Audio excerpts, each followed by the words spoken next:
What's up guys, Hades here. Today I have a really cool video. This might be one of my favorite ones I've ever done. It's going to be a tier list based on PvP power with price adjustment kind of ingrained in, the value of it, right? So a super cheap team that's very good is not going to be like low, it's going to be on the higher side. Like I would rate it highly because it's not very expensive and it's very good, right? But also a super expensive team that's the top tier is going to be S tier, right? Obviously, like war games are inherently money based, and that's okay, and that's just part of the game. So I'm going to start with a few of the holy teams. This is not every team, but there's going to be a ton of variations, and they matter. And if you didn't know they matter, I dive into them almost every week. I'll dive into a little bit of them in this video. But starting off strong, we have two of the strongest holy teams in the game. I'm going to start with the first one. This one's just S+. Shocker, if you didn't know, this combination of 4 heroes with the dragon, it's the best. It's been the best for a long time. The top whales use it. The top 8 players in our last KVK used it. Nothing about it is weak. You can't wound it. You can't really fight back to it. You almost have to have the exact same march or you just lose to it. And so it's going to get S tier. It's very expensive and it's very good. Next, holy team. This one's only slightly different. It has Manko instead of Poseidon, but Manko's not as good. And I'm going to rank it probably A tier. For me, it's going to get A tier rating because it's almost equally expensive. You need Holy Dragon. You're only missing Poseidon. And Manko, most players who have it bought it when he was almost the same price. They bought it, 2 or 3 years ago. So it's almost exactly as expensive, but it's not nearly as good. So I'm going to put it in A tier. Now, there's going to be a ton of variations in these, and I will be moving the tier list around, and hopefully week after week when people come up with new ideas, I can adjust it even further. So the next one, this one's going to be my build. I have been running Poseidon with Khan, and this thing is powerful, and I'm going to rate it very highly because it has almost everything you need except for Athena. Now, it's probably not going to go here. It'll probably end up going around here. Now, the reason I run Khan is you crush anything that kind of looks like this team. Now, this team is very good, but it's double healer with no Athena, which means my Khan counters it, right? Now, Khan obviously does nothing to these teams in respect because they have Athena. But you can see here, I do have a few kind of reports to show that really show why some things matter. Here's that team that you saw in the A tier, and you can see I deal significant damage. Poseidon's just a bit better than Manko, and Khan's providing damage. He's not cutting much healing because Athena exists, but he's providing a second damage threat. And then actually the shield from Charles becomes more valuable than Athena because, he gets 40 mil healing versus, 15 and that bonus healing here. So he actually provides more defense than their team because they don't have Poseidon to break his. So in terms of tier list, it's top tier. It's very good. Moving on, I love this team. I actually think YSS in a lot of scenarios is way better than Charles, and I made a tank tier list. I think I posted that a week ago. I love this team. If these holy teams weren't so strong, and if Khan didn't exist, this would be way higher, but for now I'm going to place it at the top of B tier, and it's probably going to stay there for a while. Next up, we have Fire team. I used to be a huge fan of Fire, but then once people kind of made it, it's really hard to max because you need Coercive Power, which is like an expensive Trish skill, but it's kind of relatively low cost and pretty powerful. But it just doesn't quite stack up to a lot of the Earth teams. I'm going to put it probably somewhere in the C tier. It might move it as we go along with some of these other ones, but C tier is probably where I would put it for now. Now here, these two teams look similar, but they're not. Himiko is very strong and actually counters some low-key teams, and I'll get into that once we see those. But this team's going to land itself really close to this team in the B tier. Like I showed earlier, my team right here, it just counters these pretty hard due to the fact that they rely on so much healing, the boosted healing from YSS, but they can compete with it, because if you can kill Poseidon, and Alex is a great option to do that, then it's gonna be really good for you. Next, slightly behind this team, yes, slightly behind, I actually think YSS in a mirror match, when you change Charles YSS, I actually like YSS more. I think he provides more. He makes Zenobia do more, and he just makes your whole team more bulky. And I'm going to put him, Charles Himiko, just behind. Next, we have Thunder. For me, this team is so good. With Khan, it really does well into these three teams. And it's way cheaper, too. You don't even need Toku. It can be Richard or whatever you want. Just double tank with double backline carries. You only need 2, 3, 4 recharge skills. So you can theoretically have this team for a very cheap amount. And for that reason, I'm actually going to put it in the B tier. It's one of the cheaper teams available, and it kind of competes with these B tier Earth teams that are very strong right now in the meta. I'm realizing now I need some room, so we're going to move these down just a bit. Alright, next team up. This one's a cool one.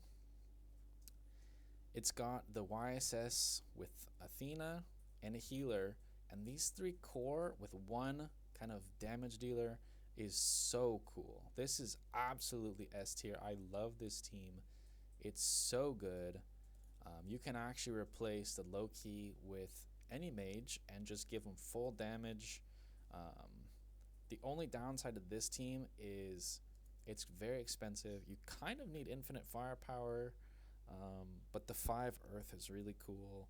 I've seen it in action. It's not as good as this team, but it beats almost everything. It usually beats this team.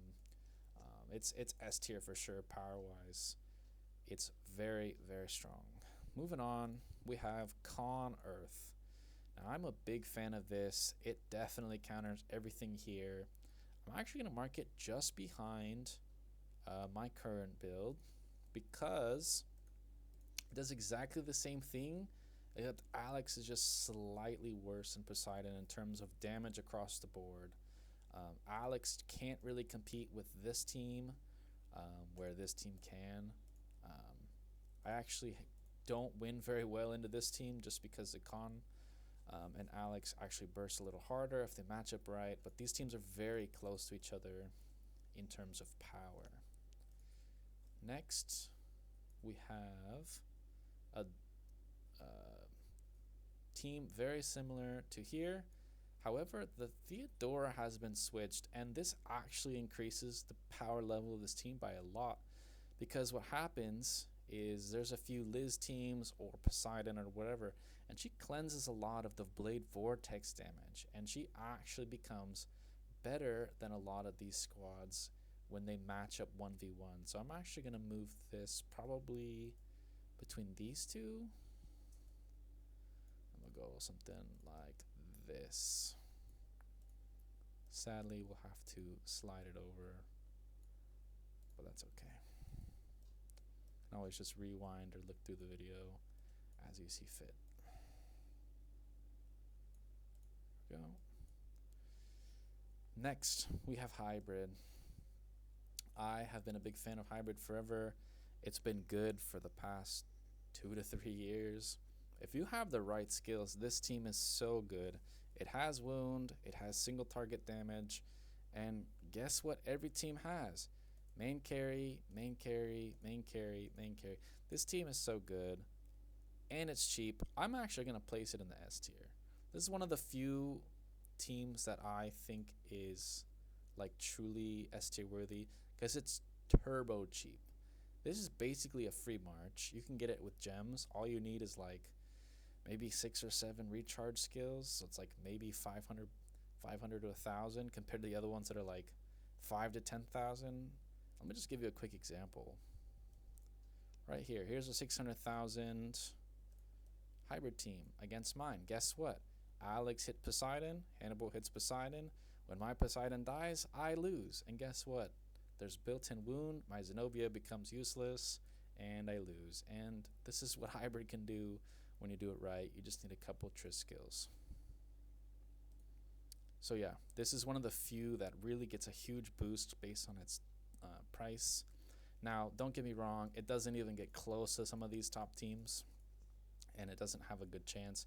It was able to time a few out, I've seen in reports, but it's not actually S tier power. But based on price, like, this is one of the most efficient marches in the game, and it has been, and I'm gonna rate it there for that reason. Next team is a double carry with Fufei and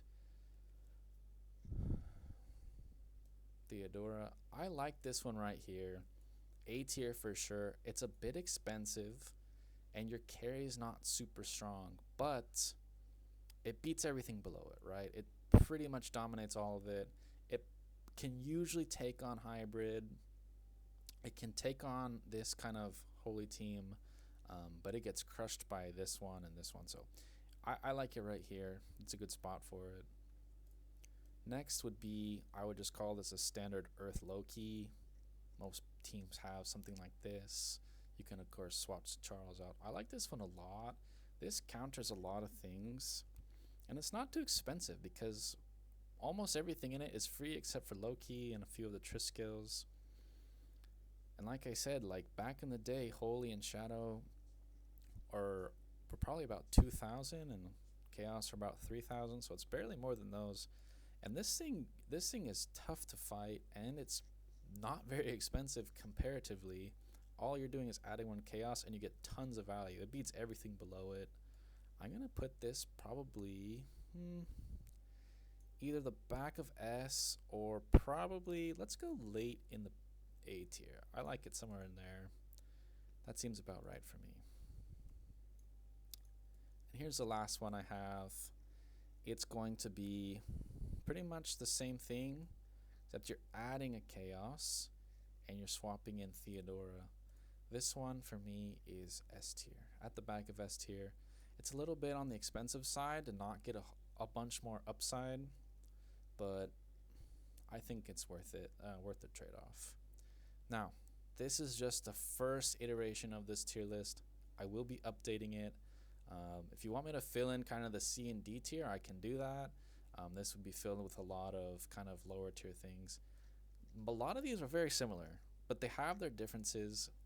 A lot of this in the B tier and in the low A are kind of cheap, and you should be considering like, well, what of these can I make right now, and what would make a difference? And I'm gonna try and update you, see if I can find a way to make this higher tier. I think this could easily be placed in the B tier just based on its price, but I mean, all three of these you need pearls or time, or yeah, I mean, most of these pretty much land where they are, and of course with price adjustment these make a lot of sense. If you guys think I missed an important team that a lot of people have, let me know in the comments below. I know there's water missing in wind and shadow, but I don't have a ton of examples, mainly because Shadow's almost a second team and no one really uses it as main, so it's hard to place it here on this list. But I will be adding water, Shadow, and some other ones in the future, especially after KVKs when I see some unique teams and I can grab some screenshots and add it. So just make sure this is a growing list. I'll probably update this maybe once a month and try and keep that updated for you guys. And if you like these, leave a like and a comment, and I'll see you guys in the next one.